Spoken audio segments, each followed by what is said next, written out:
Alright guys, version 6.2 is almost here, and I think we all know what that means. New content, new banners, and of course, new controversy. Yep, today we're talking about Durin, the big dragon man himself, who's been at the center of a heated debate ever since those nerfs dropped. And honestly, I've got a lot to say about it. So grab your tea or resin, because we're diving deep into Durin's worth in version 6.2, and whether he still holds his ground against the heavy hitters coming our way. And if you're planning to pull for Arlecchino and Xiangling, I have a good news for you. Save up to 25% at lootbar.gg. Right now there is a limited time discount for all-in-one pack, and the 6,480 pack is just $69, not $100 like in-game. That's a $31 saving. Choose your pack and enter your UID in server, and you'll receive the crystals within 2 minutes. First-time top-ups can earn double crystals. There are currently thousands of creators collaborating with Lootbar, which proves its safety. I use Lootbar for my giveaways too, so I genuinely recommend it. New users get an extra 10% off, while returning users still score a 5% discount. Hit the link in my description and save big. So, version 6.2 is shaping up to be stacked. We've got Xilonen, Arlecchino, Clorinde, Skirk, and even Escoffier all lined up, and honestly, that's a scary pool of competition. Now here's where Durin's story gets a little complicated.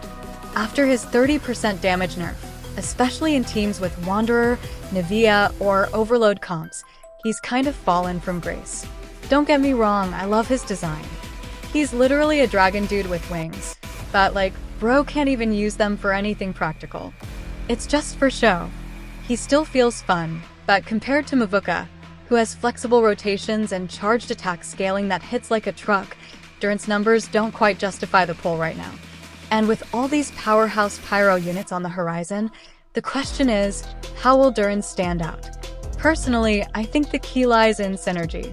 If Hoyoverse plans to connect Durin with the Hexenzirkel circle, characters like Alice and Nicole, then he might just find his spotlight later on. But am I the only one thinking this way? Are we all coping here, or is there real hope that Durin becomes a hidden gem later? Let me know what you guys think. Now, a lot of people expected Durin to dominate in overload setups, but since the nerfs, he's been slipping behind Mavuika and Clorinde. The funny part? He still outperforms Xiangling, thanks to better energy gen and resistance shred. But come on, Xiangling's a 4-star.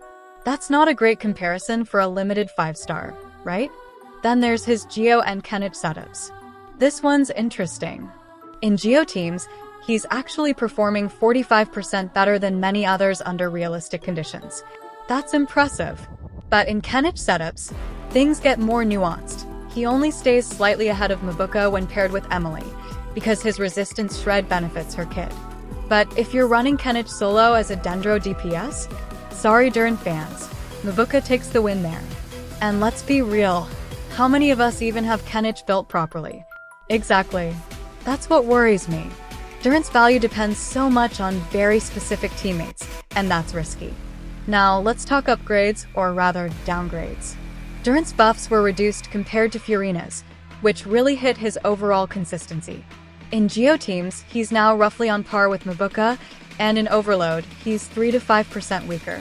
It's not a massive difference, but it feels noticeable when you're in Spiral Abyss and every second counts.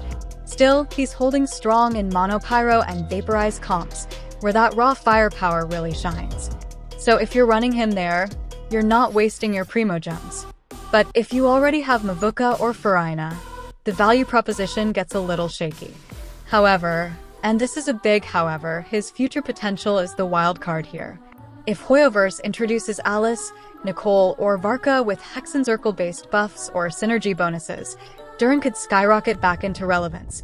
I genuinely think his design hints at long-term integration into that storyline, and when that happens, people who pulled for him early might look like geniuses. So, is Durin worth it right now? If you're a meta player looking for top-tier pyro damage, he's sitting comfortably as the second or third best pyro after Bennett, Arlecchino, and Mavuika.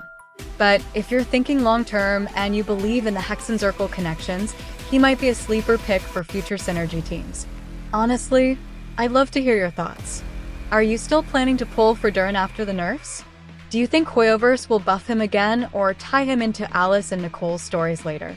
Drop your takes in the comments. I'll be reading them all. Anyway, that's all from me for today. Thanks for watching till the end. If you enjoyed this breakdown and want more content like this, don't forget to hit that like button, subscribe, and share your theories below.